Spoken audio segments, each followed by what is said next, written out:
अस्सलाम वालेकुम वरहमतुल्लाहि वबरकातुहू। हदीस नंबर 161। आप सल्लल्लाहु अलैहि वसल्लम ने फरमाया, जो शख्स वज़ू करे उसे चाहिए कि नाक साफ़ करे, और जो पत्थर से इस्तिंजा करे उसे चाहिए कि ताक अदद यानी 1 या 3 या 5 ही से करे। हदीस नंबर 162। रसूल सल्लल्लाहु अलैहि वसल्लम ने फरमाया कि जब तुम में से कोई वज़ू करे तो उसे चाहिए कि अपनी नाक में पानी दे, फिर उसे साफ़ करे, और जो शख्स पत्थरों से इस्तिंजा करे उसे चाहिए कि बेजोड़ अदद यानी 1 या 3 से इस्तिंजा करे।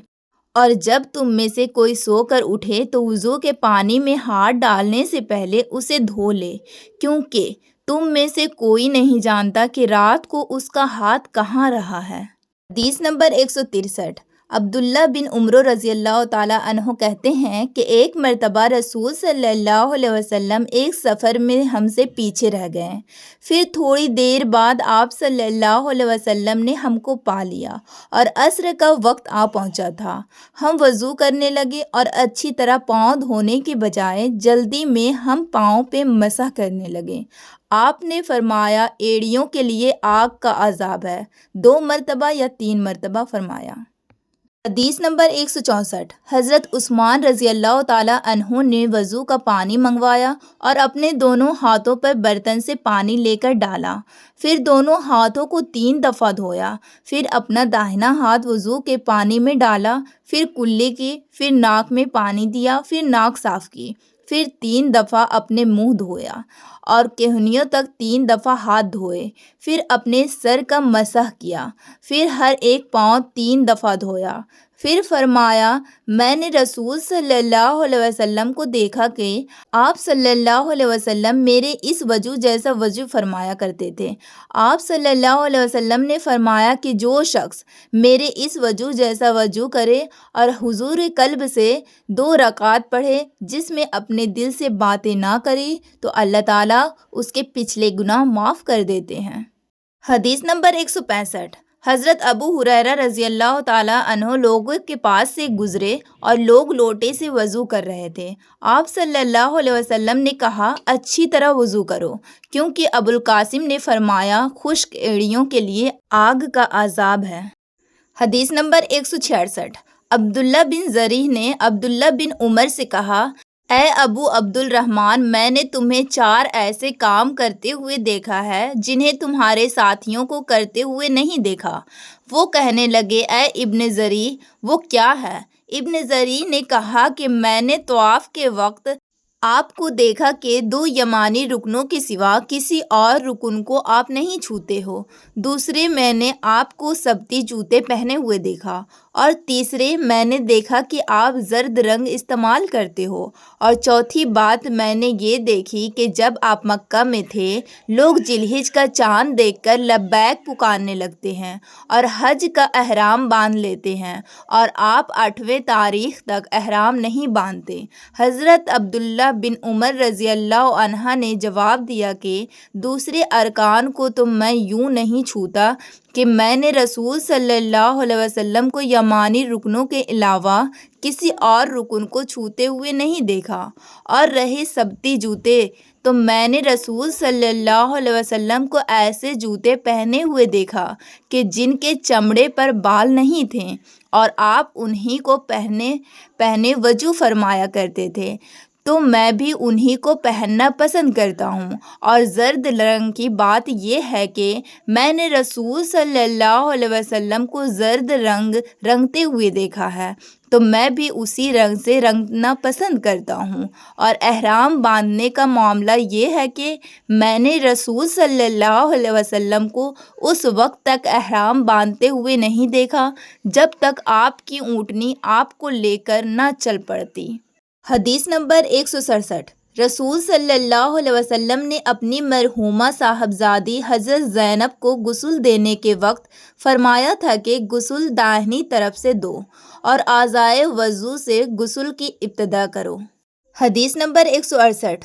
उम्मुल मोमिनीन हज़रत आयशा रज़ियल्लाहु ताला अन्हा फरमाती हैं कि रसूल सल्लल्लाहु अलैहि वसल्लम जूता पहनने, कंघी करने, वज़ू करने और अपने हर काम में दाहिनी तरफ से काम की इब्तिदा करने को पसंद फरमाया करते थे। हदीस नंबर 169। انس بن مالک رضی اللہ تعالیٰ عنہ فرماتے ہیں کہ میں نے رسول صلی اللہ علیہ وسلم کو دیکھا کہ نماز عصر کا وقت آ گیا۔ لوگوں نے پانی تلاش کیا۔ جب انہیں پانی نہ ملا تو رسول صلی اللہ علیہ وسلم کے پاس ایک برتن میں وضو کے لیے پانی لایا گیا۔ رسول صلی اللہ علیہ وسلم نے اس میں اپنا ہاتھ ڈال دیا اور لوگوں کو حکم دیا کہ اسی برتن سے وضو کرے۔ حضرت انس رضی اللہ تعالیٰ عنہ کہتے ہیں کہ میں نے دیکھا کہ آپ کی انگلیوں کے نیچے سے پانی چشمے کی طرح ابل رہا تھا، یہاں تک کہ قافلے کے آخری آدمی نے بھی وضو کر لیا۔ حدیث نمبر 170۔ ابن سیرین کہتے ہیں کہ میں نے عبیدہ رضی اللہ تعالیٰ عنہ سے کہا کہ ہمارے پاس رسول صلی اللہ علیہ وسلم کی کچھ بال مبارک ہیں جو ہمیں حضرت انس رضی اللہ تعالیٰ عنہ سے یا انس رضی اللہ تعالیٰ عنہ کے گھر والوں کی طرف سے ملے ہیں۔ یہ سن کر عبیدہ نے کہا کہ اگر میرے پاس ان بالوں میں سے ایک بال بھی ہو تو وہ میرے لیے ساری دنیا اور اس کی ہر چیز سے زیادہ عزیز ہے۔ حدیث نمبر 171۔ رسول کریم صلی اللہ علیہ وسلم نے حجۃ الوداع میں جب سر کے بال منڈوائے تو سب سے پہلے ابو طلحہ رضی اللہ تعالیٰ عنہ نے آپ کے بال لیے تھے۔ حدیث نمبر 172۔ رسول کریم صلی اللہ علیہ وسلم نے فرمایا کہ جب کتا تم میں سے کسی کے برتن میں سے کچھ پی لے تو اس کو 7 مرتبہ دھو لو تو وہ پاک ہو جائے گا۔ حدیث نمبر 173۔ آپ صلی اللہ علیہ وسلم نے فرمایا کہ ایک شخص نے ایک کتے کو دیکھا جو پیاس کی وجہ سے گیلی مٹی کھا رہا تھا، تو اس شخص نے اپنا موزہ لیا اور اس سے پانی بھر کر پلانے لگا، حتیٰ کہ اس کو خوب سیراب کر دیا۔ اللہ نے اس شخص کے اس کام کی قدر کی اور اسے جنت میں داخل کر دیا۔ حدیث نمبر 174۔ رسول صلی اللہ علیہ وسلم کے زمانے میں کتے مسجد میں آتے جاتے تھے، لیکن لوگ ان جگہوں پر پانی نہیں چھڑکتے تھے۔ حدیث نمبر 175۔ عدی بن حاتم کہتے ہیں کہ میں نے رسول صلی اللہ علیہ وسلم سے کتے کے شکار کے متعلق دریافت کیا تو آپ صلی اللہ علیہ وسلم نے فرمایا کہ جب تو اپنے سدھائے ہوئے کتے کو چھوڑے اور وہ شکار کر لے تو اس شکار کو کھا، اور اگر وہ کتا اس شکار میں سے خود کچھ کھا لے تو اس کو نہ کھائیو، کیونکہ اب اس نے شکار اپنے لیے پکڑا ہے۔ میں نے کہا کہ بعض دفعہ میں شکار کے لیے اپنے کتے چھوڑتا ہوں، پھر اس کے ساتھ دوسرے کتے کو بھی پاتا ہوں۔ آپ نے فرمایا پھر مت کھا، کیونکہ تم نے بسم اللہ اپنے کتے پر پڑھی تھی، دوسرے کتے پر نہیں پڑھی۔ حدیث نمبر 176۔ رسول کریم صلی اللہ علیہ وسلم نے فرمایا کہ بندہ اس وقت تک نماز ہی میں رہتا ہے جب تک وہ مسجد میں نماز کا انتظار کرتا ہے، تا وقت وہ حدث نہ کرے۔ ایک عزمی آدمی نے پوچھا کہ اے ابو ہریرہ، حدث کیا چیز ہے؟ انہوں نے فرمایا کہ ہوا جو پیچھے سے خارج ہو، جسے عرف عام میں گوز مارنا کہتے ہیں۔ حدیث نمبر 177۔ آپ صلی اللہ علیہ وسلم نے فرمایا کہ نمازی نماز سے اس وقت تک نہ پھرے جب تک ریح کی آواز نہ سن لے یا اس کی بو نہ پالے۔ حدیث نمبر 178۔ حضرت علی رضی اللہ تعالیٰ عنہ نے فرمایا کہ میں ایسا آدمی تھا جس کو سیلان مزی کی شکایت تھی، مگر رسول صلی اللہ علیہ وسلم سے دریافت کرتے ہوئے مجھے شرم آئی تو میں نے ابن الاسود کو حکم دیا۔ انہوں نے آپ صلی اللہ علیہ وسلم سے پوچھا، آپ صلی اللہ علیہ وسلم نے فرمایا کہ اس میں وضو کرنا فرض ہے۔ حدیث نمبر 179۔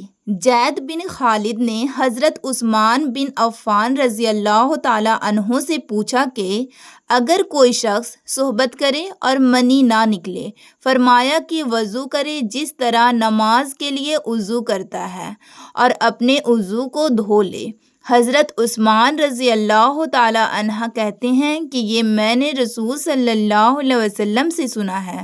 زید بن خالد کہتے ہیں کہ پھر میں نے اس کے بارے میں حضرت علی، زبیر، طلحہ اور ابی بن قاب رضی اللہ تعالیٰ عنہ سے دریافت کیا، سب نے اس شخص کے بارے میں یہی حکم دیا۔ حدیث نمبر 180۔ رسول صلی اللہ علیہ وسلم نے ایک انصاری کو بلایا، وہ آئے تو ان کے سر سے پانی ٹپک رہا تھا۔ رسول کریم صلی اللہ علیہ وسلم نے فرمایا شاید ہم نے تمہیں جلدی میں ڈال دیا۔ انہوں نے کہا جی ہاں۔ تب رسول صلی اللہ علیہ وسلم نے فرمایا کہ جب کوئی جلدی کا کام آ پڑے یا تمہیں انزال نہ ہو تو تم پر وضو ہے، غسل ضروری نہیں۔